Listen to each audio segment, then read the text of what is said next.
गेल्या 10 वर्षात आपल्या देशामध्ये 6,30,00,000 मुलींची गर्भात हत्या झाली आहे. बापरे. 6,30,00,000 मुलींची 10 वर्षात आपल्या देशात गर्भात हत्या झाली. ही जगातलं सगळ्यात मोठं मानवी हत्याकांड आहे. मला 15-16 वर्षापूर्वी ज्यावेळेस मुलगी झाली ही नातेवाईकांना सांगणं की एखादी डेट डिक्लेअर करण्यासारखं अवघड गोष्ट वाटायची. एवढी पेशंटच्या नातेवाईकाची निगेटिव्ह रिॲक्शन असायची. मग सरळ साधं आम्ही ठरवलं की मुलगी झाली प्रसूती मोफत, कोणाचंही बिल घ्यायचं नाही आणि मुलगा झाला तरच बिल घ्यायचं, कारण लोक ते खुशीने देतात आणि मुलाचं जन्माचं स्वागत समाजाकडून केलं जातं. म्हणून आम्ही मुलीच्या जन्माचं एकदम धूमधडाक्यात जोरदार स्वागत करतो. पुण्यातील डॉक्टर गणेश राख यांचं सर्वत्र कौतुक होत आहे. डॉक्टर राख हे त्यांच्या रुग्णालयात जन्माला आलेल्या मुलींच्या पालकांकडून शुल्क घेत नाहीत. आनंद महिंद्रा यांनी देखील ज्यांचं कौतुक केलं आहे ते डॉक्टर राख आज आपल्या सोबत आहेत. या मुलाखतीत तुमचं स्वागत. नमस्कार. तुमच्या रुग्णालयात ज्या मुली जन्माला येतात त्यांच्या पालकांकडून तुम्ही फी घेत नाहीत, तर तुमच्या या उपक्रमाचं सर्वत्र कौतुक होत आहे. तर हा उपक्रम तुम्ही कधी सुरू केला? साधारणतः 14 वर्षापूर्वी म्हणजे 3 जानेवारी 2012ला आम्ही आमच्या या छोट्याशा हॉस्पिटलमध्ये मुलगी झाल्यास मुलीचं सर्व प्रसूतीचं सर्व बिल माफ आणि प्रत्येक मुलीच्या जन्माचं स्वागत करणं, म्हणजे केक कापणं, मिठाई सर्वांना वाटणं, फुलांचे उधळण करणं आणि एक आनंददायी असं एक उत्साहात मुलीच्याला घरी सोडणं, हा उपक्रम चालू केला. जवळजवळ 14 वर्ष झाले आणि आजपर्यंत 2,500पेक्षा जास्त मुलींची मोफत प्रसूती आम्ही केली आणि त्या सर्व मुलींच्या जन्माचं अगदी धूमधडाक्यात वाजत गाजत स्वागत करून त्यांना घरी सोडलं. आणि या उपक्रमाची सुरुवात कशी झाली? म्हणजे तुम्ही कधी ठरवलं की हा उपक्रम आपण सुरू करूयात असं? साधारणतः 2007 मध्ये आम्ही हे मेडिकेअर हॉस्पिटलची सुरुवात केली आणि ज्यावेळेस आम्ही हॉस्पिटल चालू केल्यानंतर ज्यावेळेस आम्ही हॉस्पिटलमध्ये जे आम्हाला अनुभव येत होते पेशंटचे किंवा प्रत्येकाला वाटायचं की मुलगा व्हावा, म्हणजे 15-16 वर्षाची गोष्ट येते, प्रत्येकाला वाटायचं मुलगा व्हावा, मुलगी होऊ शकते, ह्याबद्दल कोणी विचार सुद्धा साधा करत नसायचं.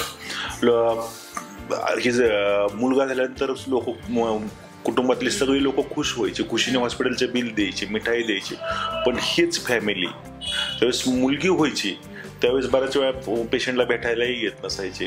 आम्ही खूप वेळा बघितलेलं की मुलगी झाल्यानंतर आईला रडताना पाहिले, पालक त्या कुटुंबातली लोक तिला येताना पाहिले, म्हणजे भेटायला सुद्धा साधी येत नव्हती असंही पाहिलेलं होतं. बिल द्यायच्या वेळेस ते मुलगी झाल्यानंतर त्यांना अजिबात उत्साह नसायचा बिल द्यायला, म्हणजे अगदी भांडण करायची की आमच्याकडे पैसे नाहीत, बिल कसं काय आलं, म्हणजे देण्याची इच्छा नसायची. म्हणून म्हणजे आमच्या मेडिकल प्रोफेशनमध्ये मॅडम सर्वात अवघड गोष्ट असते की ज्यावेळेस तुमच्या एखाद्या हॉस्पिटलमध्ये डेथ होती एखाद्या पेशंटची आणि त्यावेळेस ती डेथ तुम्ही नातेवाईकांना सांगता, ती सगळ्यात अवघड गोष्ट असते, कारण त्यावेळेस नातेवाईकांची रिॲक्शन चांगली नसते. मला 15-16 वर्षापूर्वी ज्यावेळेस मुलगी झाली ही नातेवाईकांना सांगणं की एखादी डेट डिक्लेअर करण्यासारखं अवघड गोष्ट वाटायची.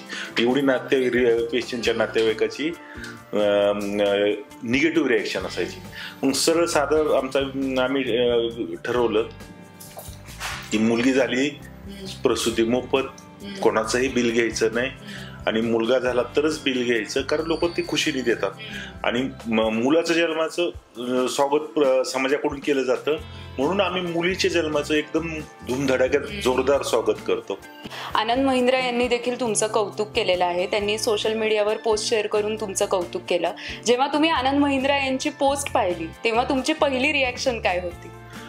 साधारणतः गेल्या महिन्यामध्ये बरोबर 1 महिना झाला, 25 ऑगस्ट 2025ला, म्हणजे विशेष म्हणजे योगायोग असा की 25 ऑगस्टला माझ्या मुलीचा म्हणजे माझ्या तनिषाचा वाढदिवस असतो. त्यामुळे आम्ही तिच्या वाढदिवसामध्येच बिझी होतो सगळे सेलिब्रेशन म्हणजे तिच्या. आणि मला सकाळपासून लोकांचे असे फोन यायला लागले, बऱ्याच जणांचे मेसेज यायला लागले की तुम्ही जो हा कार्यक्रम चालू केलाय हॉस्पिटलमध्ये तो खूप चांगला आहे, आम्हाला खूप आनंद वाटला, म्हणजे चांगलं वाटलं तुमचं हे सगळं बघून. सुरुवातीला काय वाटलं नाही, म्हणलं कारण कुठं सोशल मीडिया त्यांनी पाहिलेलं असेल, पण नंतर खूप फोन येत राहिले, बरेच फोन लागोपाठ म्हणजे वारंवार यायला लागले. मलाही समजा नाही की एकाच दिवशी म्हणजे सकाळपासून एवढे फोन काय यायला लागलेत मला म्हणून. नंतर एक इन्फोसिस कंपनीमध्ये मोठे इंजिनियर आहेत मोठ्या पोस्टवरती, प्रशांत ढाकणे म्हणून, त्यांनी मला फोन केला. म्हणले अहो तुम्हाला काय माहिती आहे का? म्हणलं मला काहीच माहिती नाही. अहो म्हणले तुम्हाला आनंद महिंद्रा माहिती आहेत का? म्हणलं आनंद महिंद्रा माहितीत फक्त, पण बाकी त्यांच्याविषयी काही जास्त माहितीच नाही. अहो म्हणजे तुमच्याविषयी त्यांनी एक सोशल मीडियामध्ये बरंचसं लिहिलेलं आहे आणि ते तुमच्याविषयी खूप असं पूर्ण देशभर चर्चा चालली. तुम्ही सोशल मीडिया वापरत नाहीत का? तर म्हणजे एवढा वापरत नाही की म्हणजे मला काहीच माहिती नाही. म्हणजे मी तुम्हाला पाठवतो त्यांची पोस्ट. ती वाचल्यानंतर मग मला त्यांनी परत फोन केला की म्हणजे पण तुम्हाला आनंद महिंद्राविषयी काही जास्त माहिती आहे का? म्हणजे फक्त मोठे उद्योगपती आहेत देशातले, एवढंच माहिती, चांगले उद्योगपती. तर ते म्हणले नाही ते खूप मोठे, त्यांना खूप लोक चांगले देशभरातनं जगभरातनं फॉलो करतात आणि ते सगळेच लोक तुमचं आता कौतुक करतात. मग तिथून पुढे जरा मी थोडं सिरियसली घेतलं. त्याच्यानंतर मग पूर्ण म्हणजे सगळ्याच हे लोकल मीडियापासून ते नॅशनल मीडियापासून इंटरनॅशनल मीडियापासून सोशल मीडियाच्या सगळ्या प्लॅटफॉर्ममध्ये खूप लोकांनी म्हणजे कामाचं कौतुक केलं. बऱ्याच लोकांनी असे खूप वेगवेगळ्या स्तरातनं लोकांचे फोन आले की बाबा तुम्ही आता ह्याच्यापेक्षाही थोडंसं वरच्या लेवलनी विचार केला पाहिजे.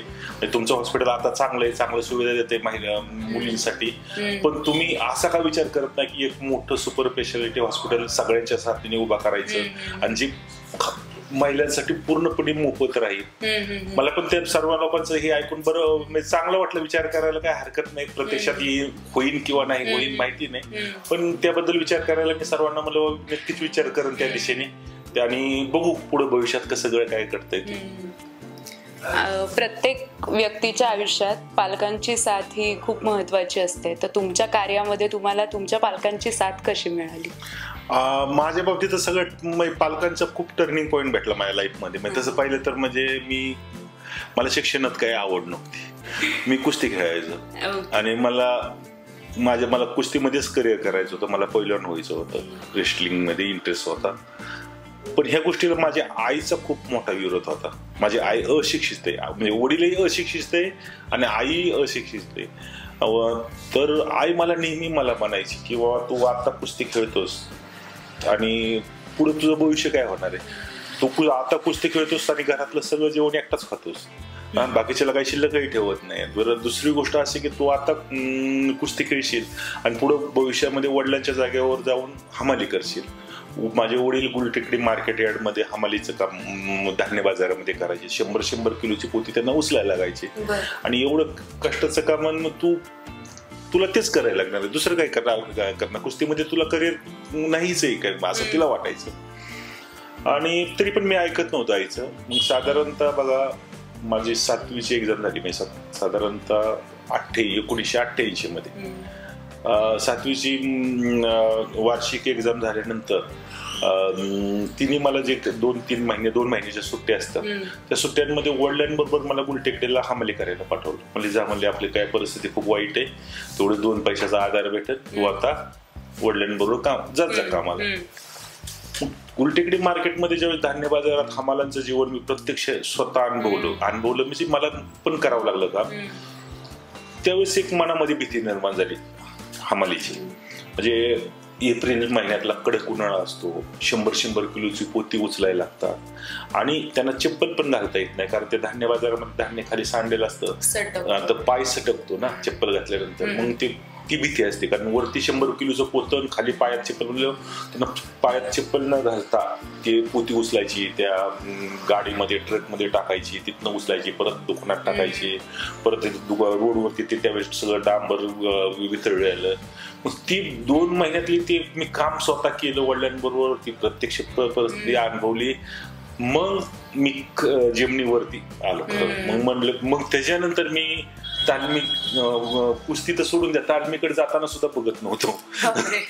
मग नंतर मी पूर्णपणे वेळ शाळेत घालवला, अभ्यासात घालवला की म्हणलं नाही आपल्याला आई म्हणते तीच बरोबर आहे, आपल्याला ह्याशिवाय शिक्षणाशिवाय आपल्याला पर्याय नाही आणि आपलं त्याच्याशिवाय बदल करा. मी त्या एकदम छोट्याशा झोपडीमध्ये राहत होतो, त्यामुळे आपल्याला ह्याशिवाय पर्याय नाही. किती जरी कुस्ती चांगली असली तरी आपलं त्यात करिअर नाही. पण अशी परिस्थितीमध्ये तुमची म्हणजे बॅकग्राऊंड असं असूनही तुम्ही आज असा उपक्रम करत आहात ज्यामध्ये आर्थिक पेक्षा सामाजिक गोष्टींकडे तुम्ही जास्त लक्ष देत आहात असं म्हणतात. साधारणतः म्हणजे सुरुवातीच्या काळामध्ये मी पण एक प्रोफेशनल व्यावसायिक डॉक्टर होतो. बाकी सर्वांसारखंच किंवा उद्देश डोक्यात एकच होता किंवा आपलं हॉस्पिटल करायचं, ते वाढवायचं. हॉस्पिटल सुरुवातीला छोटं होतं, ते मोठं करत सगळ्यात मोठं करायचं. हे सगळ्यांचे स्वप्न असतात, तसं माझंही स्वप्न होतं. पण ज्यावेळेस मी हॉस्पिटलमध्ये जे अनुभव घेतले म्हणजे महिलांची प्रसूती झाल्यानंतर मुलींच्या बाबतीत जे जलमताच भेदभाव केला जातो. आपण जे वाचतो ते महिला सबलीकरण किंवा पुरुष महिला समानता ही मोठेपणे, पण तिथं जन्माच्या वेळेसच मुलीला जन्माचा हक्क नसतो जन्म घेण्याचा. तर त्यावेळेस जे पाहत होतो तर ते पाहून असं वाटलं की नाही आपण ह्यामध्ये वाहून घ्यायचं स्वतःला किंवा म्हणण्यापेक्षा हे आपल्या हॉस्पिटलमध्ये हे आपण चालू करायचं. घरातून त्यावेळेस विरोध झाला मोठ्या प्रमाणावर, कारण हे हॉस्पिटल चालू करताना खूप मोठं लोन होतं हॉस्पिटलवरती. बँकेचं लोन होतं, काही खाजगी सावकाराचं लोन होतं घेतलेलं, कारण पैसे तर होतेच ना. मग हे सगळं हॉस्पिटल उभं करताना हे सगळं पूर्णपणे लोनवरती, आणि सगळ्यात महत्त्वाचं हॉस्पिटलची जागा पण माझी स्वतःची नाही ना, ती पण भाड्याची. मग हे सगळं करताना घरातले म्हणायला लागले की आताशी कुठेतरी थोडेसे चांगले दिवस आलेत आणि परत ह्या सगळ्या गोष्टी करायची काही गरज नाही ना. आधी आपण स्वतः सेटल व्हायचं आणि नंतर मग ह्या गोष्टी करायच्या. त्यामुळं माझ्या पत्नीचा विरोध झाला, नाही माझ्या दोन्ही भावाचा विरोध झाला, आई वडिलांचा आई वडिलांपैकी वडील बरोबर राहिले.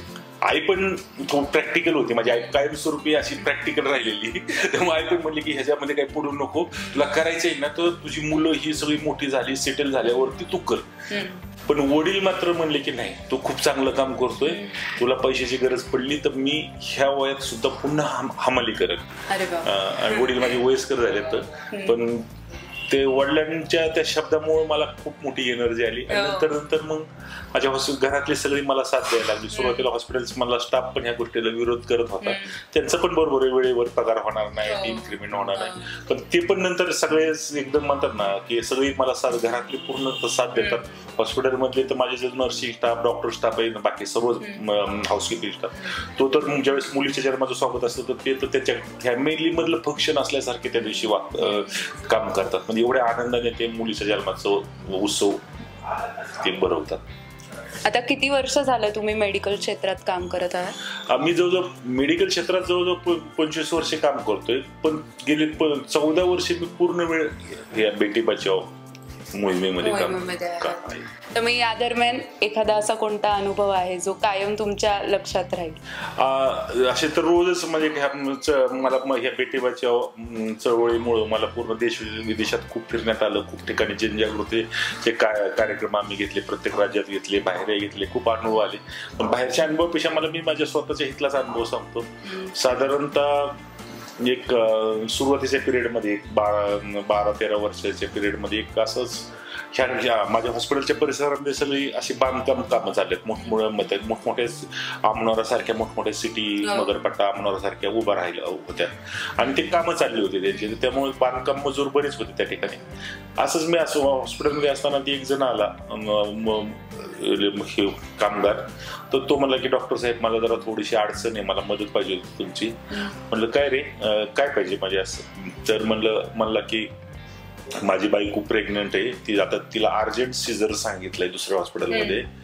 आणि म्हणले मग अडचण काय नक्की? तर मला मी खूप टेन्शन मध्ये की मला पहिल्या 2 मुलीत आणि आता तिसऱ्या वेळेस जर मुलगी झाली तर मी बरबादच झालो म्हणला. तो नॉर्थ साईडचा होता, तर युपी बिहारी, त्या युपी बिहार तिकडचंच असेल, कारण इथं सगळे लेबर कॅम्प होते त्यावेळेस. आणि म्हणलं बरं ठीक आहे, तू मुलगी झाल्यावर बरबाद होशील, बरोबर आहे. मुलगा झाल्यावर काही प्रॉब्लेम नाही म्हणला. पण मुलगी झाल्यावर मी हॉस्पिटलचं बिल भरू शकत नाही म्हणला, कारण म्हणला माझ्याकडे पैसेच नाहीत. आणि मग पण ठीक आहे, मुलगी झाल्यावर काय आम्ही काही बिल नाही घेणार, ठीक आहे. मुलगा झाल्यावर काही प्रॉब्लेम नाही मला. मुलगा झाल्यावर मी माझ्या ठेकेदारावर खूप पैसे घेईन, नाहीतर म्हणला तो हिंदी बोलायचं, मला मैं खुद को बेच भी दूंगा लेकिन हॉस्पिटल का बिल खुशी से दूंगा. बापरे. पण लेकिन लड़की होने के बाद मैं पूरा बर्बाद हो जाऊंगा क्योंकि पहले दो लड़की है. म्हणजे ठीक आहे, काय प्रॉब्लेम नाही. आता आपला विषय, तुझा विषय मी पूर्णपणे एका मिनिटात सॉल्व्ह करतो. मुलगी झाल्यावरती तुला काही हॉस्पिटलचं बिल येणार नाही, त्यामुळे तू बर्बाद होणार नाहीस. हा, मुलगा झाल्यावर तर तू स्वतःला विकून सुद्धा हॉस्पिटलचं बिल द्यायला तयार आहे. त्यामुळे आम्हाला काही वाटणार नाही. मुलगा झाल्यानंतर तू तुझं बिल भरायचं खुशीने चालेल मला. आणि डिलिव्हरी केली, त्याला आम्ही बाहेर आणलं बाळाला. म्हणलं हो, तुला आता स्वतःला विकायची पण गरज नाही आणि काही करायची गरज नाही. मुलगी झाली, आम्ही कुठलंही हॉस्पिटलचं बिल घेणार नाही. आणि ही तुला तुझ्या घरी आम्ही लक्ष्मी मोफत देतोय. त्याला सुरुवातीला तो इतका कन्फ्युज झाला की आता आनंद मानायचा का दुःख मानायचं. म्हणजे तो कन्फ्युज झाला. हॉस्पिटलच्या एका बाजूने त्याला आनंद वाटायचं, हॉस्पिटलचं पूर्ण बिल माफ झालं, त्या बाजूने आनंद. मुलगा झाला नाही, त्या बाजूनी दुःख. मग तरी थोडस मग आम्ही नंतर मुलीच्या जन्माचं स्वागत करून तिला मुलीला घरी पाठवलं. आणि नंतर असे मुलीच्या जन्माचा आनंद उत्सव साजरा करून आणि घरी गेल्यानंतर मग तो मध्ये आधी फोन करायचा किंवा नंतर पाठीमागे घेऊन आला की बघा म्हणला माझी मुलगी, म्हणला तुम्हाला माहिती नाही, म्हणला माझी मुलगी तिच्या स्कूलमध्ये टॉपर येते आता, आउट ऑफ मार्क्स पाडते. म्हणलं माझी ह्या मुलीने माझ्या गावात माझी मान उंचवली. म्हणलं म्हणजे आमच्या पूर्ण गावामध्ये म्हणतात की लडकी चाहिए तर इनके लडकी जायची. तर असे अनुभव खूप येतात. बऱ्यापैकी आमच्याकडे झालेल्या ज्या मुली आहेत त्या 9वी 10वीला आता गेलेले साधारण, त्यांना त्या शिकतात. बऱ्यापैकी मुली भेटायला येतात, त्याचे पालक घेऊन येतात, कधी कधी त्याचे फोटो दाखवतात आणि त्यांची प्रगती जी दिसती झालेली ते बघून खूप आनंद वाटतो.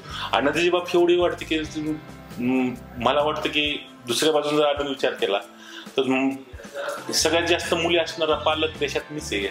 2,500 मुलींचा पालक आहे मी. हो ना, ही तुमच्यासाठी खूप अभिमानाची गोष्ट आहे. आता इतका चांगला उपक्रम तुम्ही राबवत आहात, पण दुसरीकडे मुलींचा जन्मदर हा घटताना दिसतोय, तर त्याबद्दल काय सांगाल? खूप भयानक शोकांतिक आहे आणि त्याच्याकडे आपलं कुणाचं सध्या लक्ष नाही. काय झालेलं आहे की हा विषय हा फक्त पुणे शहरापुरता मारित नाही, पूर्ण देशभर मुलींची संख्या घटते. सेक्रेटरी गर्भलिंग निदान होते, स्त्रीभ्रूण हत्या होतात, लोकांना आजही मुलगाच पाहिजे असतो, मुलगी नको असती. चांगल्या घरातल्या लोकांना सुद्धा, विशेष हा मिडल क्लास लोकांचा तर जास्त प्रॉब्लेम आहे. मध्यमवर्गीय लोकांना तर काही करून, मध्यमवर्गीय उच्च मध्यमवर्गीय लोकांना तर काही करून मुलगा पाहिजे असतो. त्यामुळे ती खूप मोठी शोकांतिक आहे मुलीची संख्या कमी होणं. थोडक्यात मला म्हणजे मुंबई 2011ला सेन्सस झाला, लोकसंख्या मोजली, त्यानंतर आजपर्यंत काय आपली देशातली लोकसंख्या मोजली नाही. त्यामुळे एक्झॅक्ट फिगर किती मुलीची संख्या कमी झाली हे कोणालाही माहिती नाही. पण मध्ये असे रिपोर्ट येतात, कळतं की मुलीची संख्या कमी झालेली. पण जर पूर्ण देशाची लोकसंख्या मोजली तर खूप भयावह परिस्थिती निर्माण झालेली असेल. मध्यंतरी एक रिपोर्ट आलता की 2017-18 मध्ये इकॉनॉमिक सर्व्हे ऑफ इंडियाचा रिपोर्ट आलता की जो भारताच्या पार्लिमेंटमध्ये मांडला. तर त्याच्यामध्ये असं सांगण्यात आलं की गेल्या 10 वर्षामध्ये आपल्या देशामध्ये, बघा गेल्या 10 वर्षात आपल्या देशामध्ये 6,30,00,000 मुलींची गर्भात हत्या झाली. बापरे, 6,30,00,000 मुलींची 10 वर्षात आपल्या देशात गर्भात हत्या झाली, ही जगातलं सगळ्यात मोठं मानवी हत्याकांड आहे. म्हणजे एवढ्या हत्या ना पहिल्या महायुद्धात झाल्या ना दुसऱ्या महायुद्धात झाल्या नाही, तर आपण आता 2020 मध्ये कोविड पॅन्डेमिक अनुभवलं, तर कोविड मध्ये सुद्धा एवढ्या डेथ झाल्या नाहीत. डेथ सगळ्याच वाईट असतात, पण एवढ्या मुलींच्या हातात 10 वर्ष झाली. त्यानंतर काही कुठला रिपोर्ट, ऑथेंटिक रिपोर्ट असा शासकीय आला नाही. कदाचित आता पुढे ज्यावेळेस लोकसंख्या मोजली जाईल त्याच वेळेस बघू, त्यावेळेस काय येते. अपेक्षा हे धक्कादायक अपेक्षा आहे की मुलींची संख्या मुलांनी एवढी असावी. निसर्गाने काय केलेले, मुलींची संख्या नेहमी मुलांपेक्षा जास्त ठेवलेली, पण आपण मानवी विकृतीने आपण त्यांच्या हत्या गर्भातच करतो. त्यामुळे मुलींची संख्या कायमस्वरूपी आपल्या देशात मुलांपेक्षा कमी राहिलेली. ती समानतेने तरी पाहिजे कमीत कमी, पण ते अजूनही कुठं आपल्याला तो समतोल साधता नाही आला. आपण किती जरी अहिंसक आपल्या संस्कृतीच्या गप्पा मारल्या तरी आपल्यासारखं मानवी क्रूर प्रवृत्ती तरी कुठं शिकतो सापडत नाही की जो आपल्या मुलींचीच गर्भात आपण हत्या करतो. तर ह्या विषयी सगळ्यांनी काम करणं गरजेचं आहे. अमिताभ बच्चन यांच्या एका शो मध्ये तुम्ही सहभागी झाला होता, त्या दरम्यान अमिताभ बच्चन यांच्यासोबत काय संवाद झाला होता? 2016 मध्ये साधारणतः तो शो झालेला होता अमिताभ बच्चन साहेबांबरोबर. त्यावेळेस बच्चन साहेबांनी सांगितलं किंवा हा उपक्रम जो काय आहे फक्त मेडिकेअर हॉस्पिटल पुरता मर्यादित न राहता माझी स्वतःची इच्छा आहे की तो पूर्ण देशभर पसरावा. कारण काय श्रीभ्रूण हत्या हा फक्त एका शहरापुरता मर्यादित नसलेला विषय, हा पूर्ण आपल्या देशाला लागलेला कलंक आहे. त्यामुळे माझी इच्छा आहे की तुम्ही सगळे पूर्ण देशभर जावं, सगळीकडे जनजागृती करावी आणि जेवढी लोक चांगल्या तुमच्या बरोबर यायला तयार आहेत त्यांना बरोबर घेऊन एक देशातलं पुढं वातावरण बदलावं. आणि त्याच्या अमिताभने ज्यावेळेस हे आव्हान केलं तेव्हा त्यांनी काही गाडी दिली मला भेट, स्विफ्ट डिझायर, किंवा ही माझ्यातर्फे एक म्हणजे छोटीशी भेट की जी तुला प्रवासामध्ये उपयोगी पडत. अच्छा डॉक्टर, तुम्ही वेळ काढून आमच्यासोबत संवाद साधला त्याबद्दल तुमचे खूप खूप आभार आणि तुमच्या उपक्रमासाठी लोकसत्ताकडून शुभेच्छा. खूप खूप धन्यवाद. आमचा छोटासा संदेश लोकांपर्यंत लोकसत्ताने पोहोचवला त्याबद्दल खूप खूप आभार. थँक्यू.